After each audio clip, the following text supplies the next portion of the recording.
Welcome to the Mr. Boxing Guru podcast. Again, it is me, Sal, Mr. Boxing Guru. Again, that music you heard was from Los Anaya. Big shout out to Los Anaya. Thank you for providing this music week after week. Again, that's Los Anaya. It's Losanaya. You can search for them on Spotify, YouTube, and wherever great music is heard. Again, thank you so much to each and every one of you guys for subscribing on YouTube. For listening on Spotify, on Spreaker. Again, I honestly cannot thank you enough. Remember, I can only do this podcast if you guys are listening. It appears that you guys are listening, so again, thank you so much. If you guys like it, please hit the thumbs up on YouTube. If you're watching or listening to this, I'm sorry, on iTunes, you can always leave, 5 stars are always welcome. If you guys don't think it's worth the 5 stars, please rate that as well. All I want is your honesty, as I'm going to give to you guys. It is fight week. Lots of fights to talk about. Again, Canelo, Jacobs talk about. They have a great undercard as well on the zone. But this weekend, let's talk about this past weekend. We had a couple of fights that I kind of wanted to bring to everybody's attention because not a lot of people watched them. And we had probably the best fight weekendish, you could say, with the exception of the Easter fight. Starting one of my favorite fights of the weekend, however, it is a fight that happened in India on the Zone-ish. So before we get started with that, we need to clear this up. The Zone is Golden Boy is sponsored by the Zone. The fights are not going to be on the Zone. The fights are on Golden Boy's Facebook page. I believe they're on Ring TV to a certain extent. I think they are on Spectrum TV for those in Southern California, but they are not on the Zone. And I think that's a big flop on Golden Boy's side, at least their media section of it, social media section of it, because I know I personally got a whole bunch of messages and whatnot saying, okay, I can't find it on the Zone. It's not even advertising the Zone. What's really going on? The fact of the matter is, again, it's not on the Zone. Check on Facebook, Golden Boy's Facebook page. As much as you guys denied, I know everybody has a Facebook, so try and watch these fights. But again, this Joshua Franco beating Negrete on the main event in this India Thursday night fight. I don't want to say... Look, I think the fight was great. I think the right guy won. I did see Dougie Fisher's scorecard as me and a friend were watching here at home. And personally, I think Negrete threw punches a lo pendejo. Not necessarily with a lot of conviction. I've always been one of those guys that said if Negrete had any sort of power, he would be a champion. But the fact of the matter is he doesn't. Therefore, he's not respected when he's in the ring. He has a great chin, so a great sparring partner he is, but he's not a champion caliber fighter, especially for letting a 22-year-old kid just do what he wanted with him. Yes, the fight was close. I give the matchmakers credit for making a fight like this, and for making a rematch nonetheless. But the fact of the matter is, I saw Joshua win this fight 6-4. I know a lot of people had it the other way because, again, and I understand sometimes TV influences you, but the fact of the matter is, in my opinion, I thought Joshua won. I know a lot of people saw Joshua win. I don't know. I don't know what to tell you guys. Personally, I love that he won, but again, I also know I have to be honest with people and telling people what I actually think. I thought that Josh won, and rightfully so. But switching up gears, back to the forum, the fabulous, most beautiful forum, and God, I hate myself for not going. Look, I'm messing up a lot. I'm not going to a lot of these fights. I recently got a projector, and I think it's just a lot easier to watch them there than actually go to the fights. But I missed an epic card, not a fight, a card. First, let's start. And again, these fights were from Inglewood, from the forum. They were on the Zone. And the first fight that comes to mind real quick is Roman Gonzalez unifying versus Doheny on the Zone. Again, real men fighting real fights. No swagger bullshit, no shoulder roll. Just two dudes going at it, being and two of the most nicest dudes in the world, specifically Roman Gonzalez, now again the unified champ, again WBA and IBF, took control of the fight early. He ended up winning unanimously. Again, I just can't say enough of this. This was one of those wars that you rarely see, and it just amazes me how we always see these type of wars, but they are always from the gentlemen of the sport. It's always from the nicest human beings out there, and my hat off to Roman Gonzalez, and again Doheny, again hell of a fighter. I can't wait to see them both fight. Not each other because they don't deserve it. They don't deserve to get beat that bad, but make great careers for themselves. Vargas, you know what? Vargas is fighting different. I don't know if it's different or somehow he's getting matched right, but Vargas ended up stopping everybody's favorite uncle in Soto, in La Zorrita Soto. This fight was a bit interesting because we all know that Zorrita had just retired Brandon Rios, which we all know Brandon from the backstories that we heard was pretty much retired pre-fight. La Zorrita was always one of those pretty fighters, that never gives you the same look.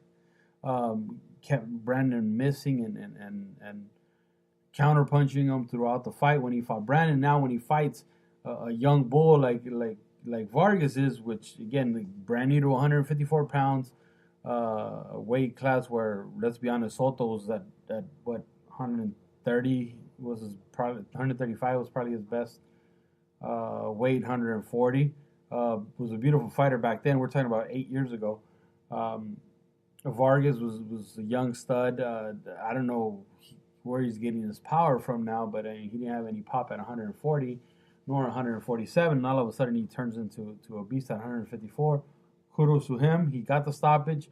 I don't want to take anything away from this fight, but Soto didn't fight his classic fight. It seems like it was some sort of sense of urgency. Either he wanted to take it to Vargas and just get it over with, or get himself knocked out. And eventually that's what happened. But again, good fight. Not as great as the main event, which was Estrada beating Rungvisai, in a fight that was better than the first one. And it's almost like we saw this in Canelo Golovkin, where the second fight was better than the first, and now we see it again with Estrada versus Rungvisai, the infamous rat eater. Great fight by both gentlemen. It was one of those, again, from top to bottom, again, is the best card that we've seen, especially here in Southern California. I really hope that these promoters get on their toes and really watch what Eddie Hearn did. Again, there was not a lot of people watching. There was not a lot of people in the building. But the fact of the matter is, you can't take away from what Eddie Hearn did, and he made a great, great card off of these little guys, off of a guy that a lot of people don't really watch, which is Vargas, and then to throw in Roman Gonzalez in there as well. He gave you guys a great card. I really hope, again, this helps out these local promoters to see how lucky they are to have such a great platform, but also to take advantage of these DAZN apps, these companies that want to do great boxing, not just put shit shows. Look, we've been very lucky this year in having pretty much fights every single weekend. If it's not on one card, if it's not just one card, it's multiple platforms. But the fact of the matter is, boxing is huge right now. It's big. It's on the boxing promoters to take advantage of exactly what's going on. There's a lot of money going on in boxing right now, so take advantage. Put on the best possible cards because tomorrow's not promised. Let's get this shit done today. And of course, on Saturday, on DAZN as well. Again, DAZN kicked ass, not only by sponsoring Golden Boy's event, but again, Matchroom's event on Friday and on Saturday. What is it? Rodriguez Prograis showed you why he's a fucking Rigoroo or whatever it's called. Showed you how special he really is by beating Relic in 6 rounds. Now, Relic, from what we've been able to see, was, stand-up guy, solid guy, very durable. And it almost seemed like Regis pretty much put him out whenever he wanted to put him out. he was smart. He was aggressive in there. He dropped him, and again, it was just him going rounds. And for a fighter like him that hasn't really reached his full potential, and that's what I think of Regis. I think that's amazing. I think he's a force to be reckoned at 140 pounds. I think he's the best 140 pounder right now. This 140 pound division is definitely much better than when Crawford was in. Yes, I get Crawford was the unified champion, but the fact of the matter is that there wasn't as much top heavy talent in there. You're talking about Jose Ramirez. You got guys like Virgil Ortiz coming up. Again, very young Virgil Ortiz coming up, but again, he's definitely on a come up. Teofimo Lopez looked like he's about to make a run for 140, at the end of this year. So, I mean, and Jose Ramirez from up north, you got Mighty Mo Hooker. So you got a division that's very stacked. Not a lot of big names, but a lot of good names. There's a big difference. I know sometimes divisions have a lot of just good solid names, but not so much that they're great. It's just so much that they're popular. The 140 division right now is stacked, it's packed, and it's fucking awesome. And it's up for the taking. Again, Ramirez is no slouch. He's a hell of a fighter from up north. Rigoru is a beast. So I really can't wait to see what actually ends up happening at the 140 pound division. Last but definitely least, I mean, I heard about Bad Bunny, but just never Horrible Bunny. Fucking Easter versus Bartholomew, that was probably the worst fucking fight I've ever seen. It was like the ultimate highlight reel for Ishe Smith, times 10. This fight was, I don't think they hit double digits in each round for, I mean, I don't know if they threw 50 punches each. It was just something horrible to watch. I don't know. It was like they wanted to ask each other permission to throw a fucking punch. It's sort of like when you're trying to, you're 15, you're trying to hit on your girlfriend or the girl that you like in high school, but you're kind of shy and you're giving them the runaround and you're trying to bump shoulders and wiggling your toe on the ground and whatnot. Dude, they were just almost embarrassed to touch each other, to flinch each other. I never seen it. It was just so horrible on the eyes. And the fact of the matter that Steven Espinosa continues to talk shit about how great this fucking shitty company is makes you miss or makes you want to see him disappear as much as HBO has disappeared. I personally think that they completely disappeared from everyone. I don't know if they're waiting for everybody else to fail. What's going on? I mean, look, they put a girls fight last time. Again, good fight, good solid fight. But the fact of the matter is that they're not attracting the masses. And now with this is bad matchmaking 101. Why would anybody want to pair up the Easter Bunny versus Bartholomew? It's just a horrible fight. And oh man, I wanted to poke my eyes out. I was sick to my stomach, and if my stomach hurt, that's a whole lot of hurting because I got a big ass stomach. Speaking of big ass stomachs, let's move on, man, because I'm pissed. Big Baby Miller gets suspended. Don't be, he failed about 17 drug tests or whatnot. But don't worry, Andy the Snicker Destroyer is here. He's gonna take over. He's gonna actually step out to the plate, and he's gonna fight. He's gonna fight Anthony Joshua. Now I know. Everybody's all like, "Oh, who is he?" Blah blah blah. Especially these guys from the UK. Look, when they see a guy that could easily be confused for boxing guru, as you could say, you look at a guy like Andy Reeves and you're like, this guy is just another fat guy that they got like they used to grab these guys when you're trying to build up a record. But the fact of the matter is that Andy's going to make it very competitive for Anthony Joshua. Anthony Andy is the real deal. Joshua, I really hope he's not taking him lightly because of his physique. Because we know Andy has hands. We know Andy throws in combinations. We know Andy's, he's a very strong kid. I'm not saying by any stretch of the imagination that he has the abilities to beat a guy like Anthony Joshua, which is, in my opinion, a supreme athlete. What I am saying is that don't be surprised and expect the unexpected. He can pull off the upset. He probably won't, but the fact of the matter is going to make it for a great fight. I think on such short notice, I think that's the best possible opponent that Eddie Hearn could have gotten. I think going anywhere else would have been ludicrous. And not enough of a fight for a guy like Anthony Joshua. And look, guys, I get it.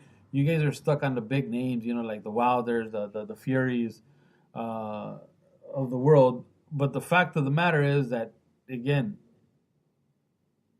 Andy Ruiz is a beast. He could fight, he could crack, and he's gonna make it for a great fight.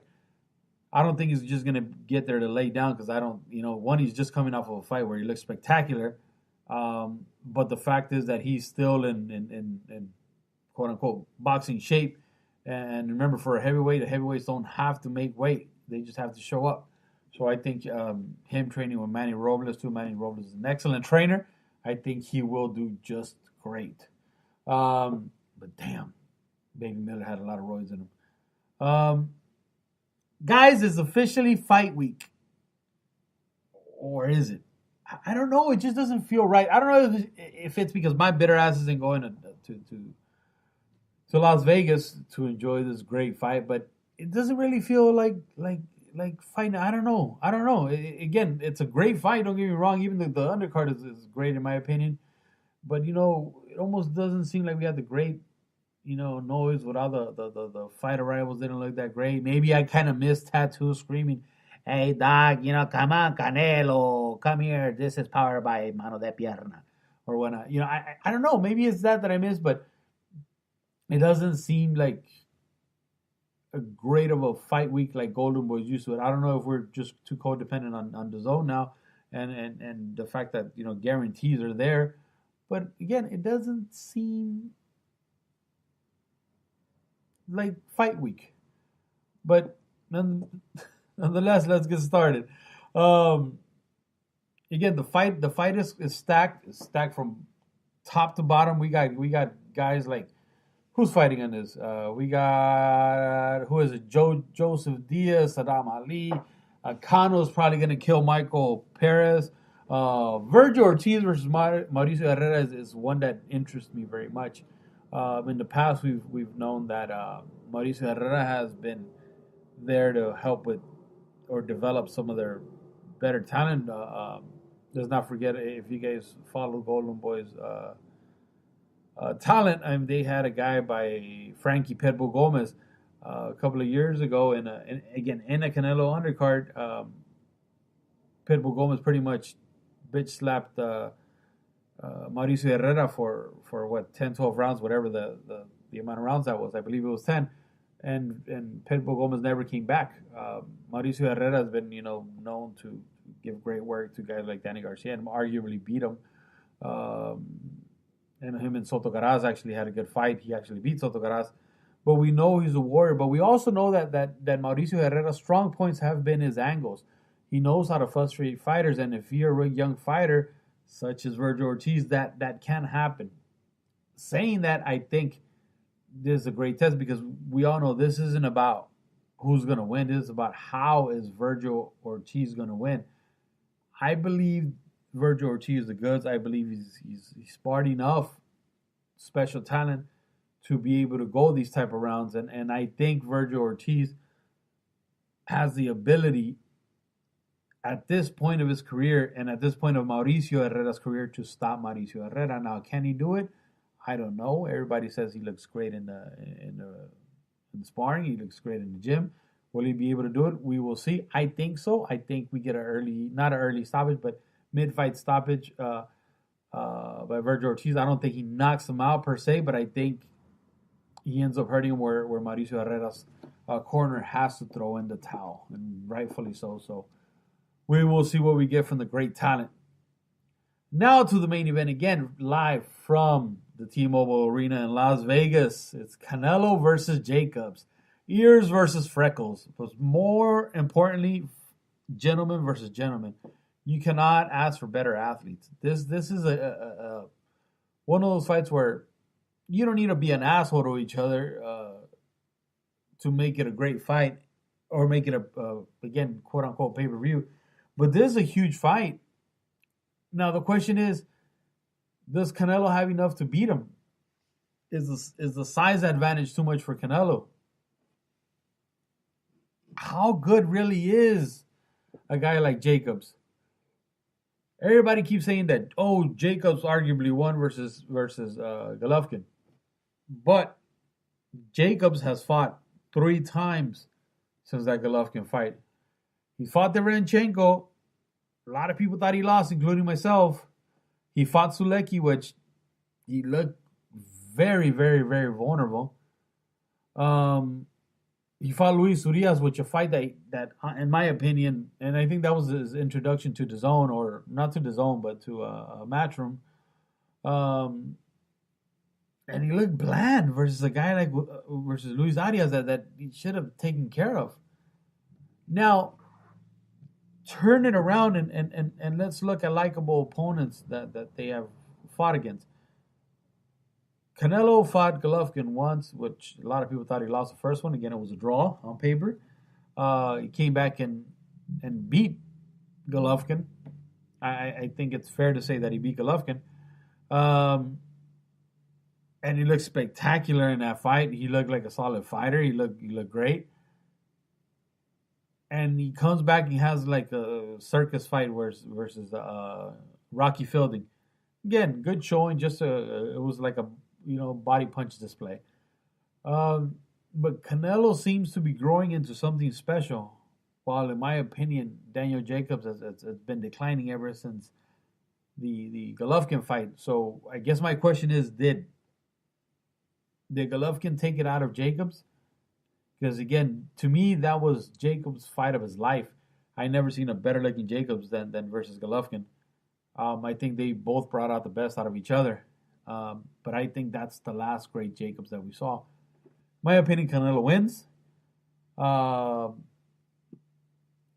Does he point Jacobs? No. I think Canelo actually gets the job done and takes care of Jacobs in under 9 rounds. I could be wrong. Again, it wouldn't be the first time, but I think he actually stops Daniel Jacobs. Now let's take it to the portion of the show where I actually put out on Instagram and I asked folks, you know what? Give me whatever question is that you have. I mean, I'll go ahead and answer. And sorry if my mic sounds a little off, but what I'm going to do, I'm going to go onto my Instagram and look at the post that I put up about 6 hours ago. So there's a lot of good questions. A lot of them from the regulars. Let me read the first one I see here. It says, from Lalo's Boxing Official, and shout out to my dude Lalo. He's had, I don't know how many suspended accounts, but somehow he's still here. And the son of a bitch gets a lot of followers, so kudos to him.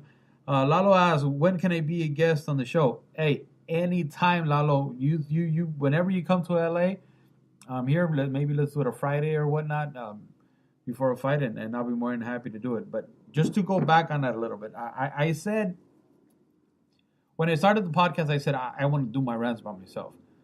And not that I think, oh, I'm better, I don't need a guest or nothing. No, that's not it. What I wanted to do is I wanted to get better for you guys.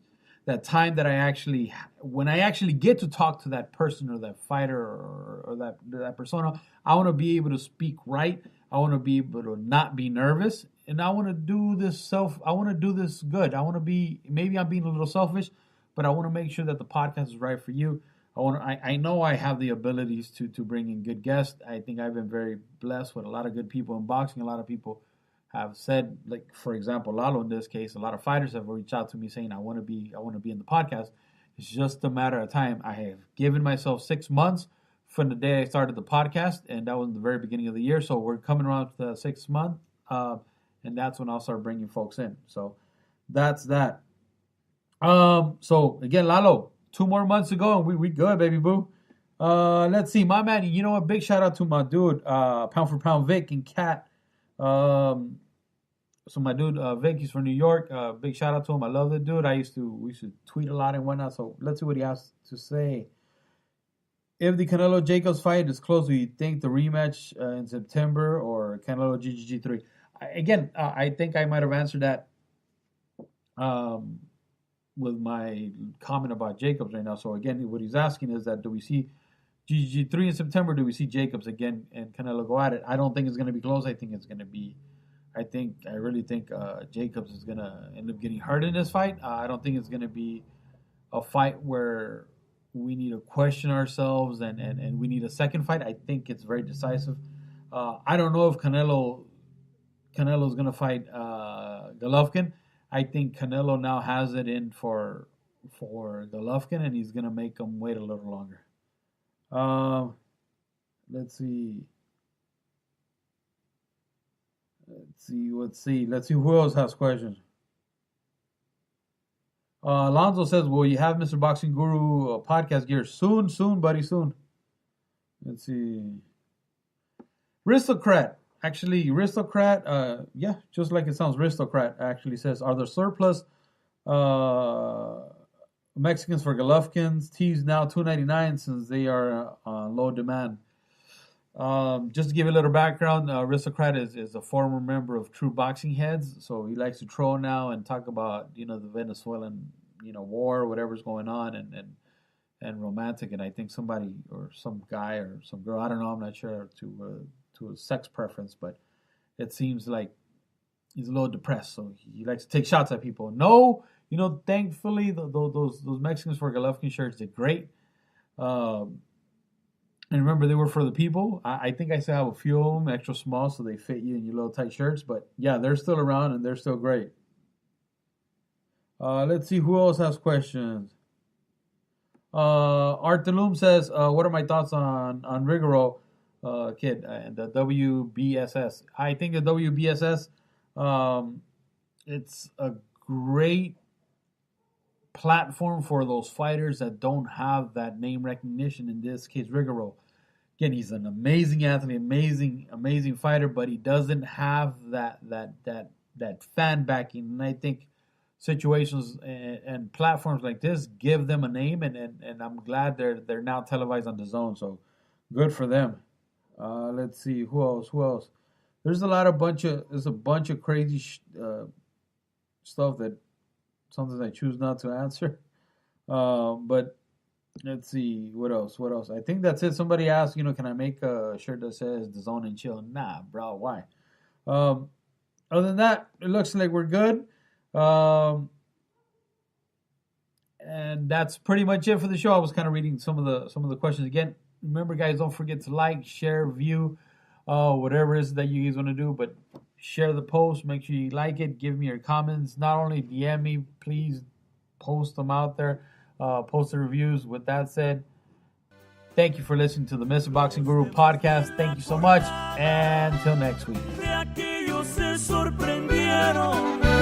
Si quieren pueden matarme, que yo ya vengué a mis viejos. Dicen que lo fusilaron, otros que se fue muy lejos.